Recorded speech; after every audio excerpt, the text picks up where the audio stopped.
Olá, sejam bem-vindos a mais um vídeo do curso Introdutório à Linguagem C, da Monitoria de Algoritmos e Programação da UEPS. Eu me chamo Emanuel Antônio e hoje vou falar sobre ponteiros, uma introdução ao uso e manipulação de endereços de memória.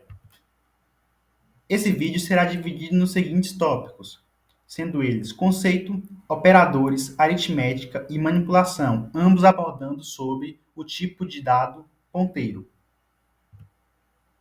Começando pelo conceito. Da mesma maneira que existem variáveis do tipo char, int e float, existem também variáveis do tipo ponteiro, sendo que, necessariamente, as variáveis do tipo ponteiro armazenam endereços de memória. Uma observação é que quando formos declarar uma variável do tipo ponteiro, devemos informar também que tipo de informação estará contida no endereço que o ponteiro irá armazenar. Exemplificando, um ponteiro int aponta para um inteiro, ou seja, é capaz de guardar o endereço de um inteiro. Falando agora sobre declaração de ponteiros. A forma ou sintaxe de declaração de uma variável do tipo ponteiro é tipo de dado, podendo ser qualquer tipo de dado primitivo, o asterisco, que representará que é um ponteiro, e o nome da variável, sendo o apelido para essa variável criada. Abaixo podemos ver um exemplo de declaração de ponteiro. Nesse caso, o pfloat apontará para uma região de memória responsável por armazenar um valor float, ou seja, flutuante. Inicialização de ponteiros. Se quisermos indicar que um ponteiro não aponta para nenhuma posição de memória, podemos atribuir a ele um valor nulo, assim como já utilizamos em outros tipos de variáveis. Pfloat recebe null. Essa informação pode ser útil em expressões condicionais, como no exemplo abaixo. Falando agora de operadores, vamos começar por endereço de, representado pelo e-comercial, é comumente utilizado para atribuir a um ponteiro o endereço de uma variável. Dando um exemplo, um ponteiro pint armazenará o endereço de memória da variável inteiro no A. O especificador de formato %p pode ser utilizado na função printf para exibir o endereço de memória de no A. Abaixo podemos observar um exemplo de código que faz uso de variáveis do tipo ponteiro, sendo que nesse caso específico ele armazena o endereço da primeira variável em outra variável, e essa, por sua vez, é responsável por ser utilizada pela função printf para ser ilustrado na tela. Operadores. Agora vamos falar de conteúdo no endereço de, representado pelo asterisco, comumente sendo utilizado para acessar o conteúdo armazenado no endereço de memória de um ponteiro. Atenção! Quando o asterisco é usado na declaração de uma variável do tipo ponteiro, ele simplesmente indica que a variável é do tipo ponteiro, diferente do significado recém-apresentado, que significa conteúdo do endereço armazenado no ponteiro. Em outras palavras, vocês vão ter que prestar muita atenção quando virem esse asterisco no seu código, porque ele vai poder tanto representar a declaração de um ponteiro, quanto o acesso ao conteúdo que está nesse ponteiro.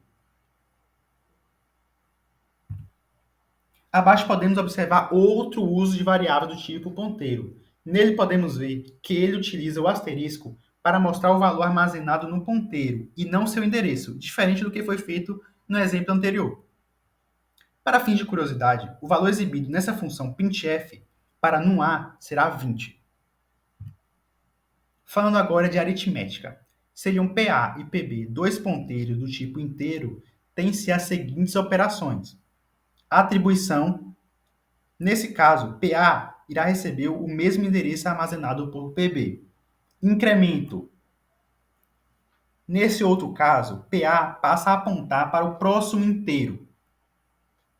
Decremento. Aqui, PB irá passar a apontar para o inteiro anterior a ele. Na soma, PB aponta para o terceiro inteiro adiante. E na subtração, para o terceiro inteiro atrás. Atenção, estamos falando de operações com ponteiros e não de operações com conteúdo das variáveis para as quais elas apontam. Por exemplo, para incrementar o conteúdo da variável apontada pelo ponteiro PA, Faz-se asterisco PA mais mais, o que é diferente de PA mais mais. Aqui eu estou apenas mudando o local que o ponteiro está apontando. Manipulação, vetores e ponteiros. Quando declaramos um vetor A de 5 números inteiros, o que acontece é que o compilador reserva memória suficiente para armazenar 5 inteiros consecutivos na memória e armazena o endereço da primeira posição reservada nesse vetor. Logo, A será um ponteiro. Vetores são ponteiros estáticos. Em outras palavras, é o mesmo que dizer que não é possível alterar o endereço armazenado pelo nome do vetor. Falando agora sobre manipulação, no caso, indireção múltipla. O famoso ponteiro de ponteiro, na indireção simples, um ponteiro aponta para uma variável.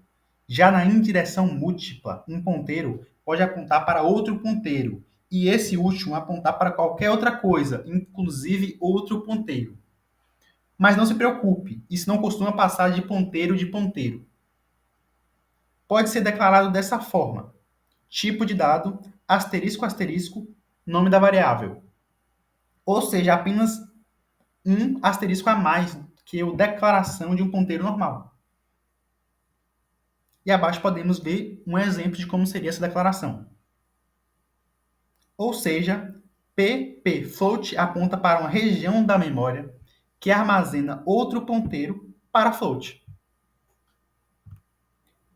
Pois bem, pessoal, o vídeo termina por aqui e essas foram as referências utilizadas para a produção desse material.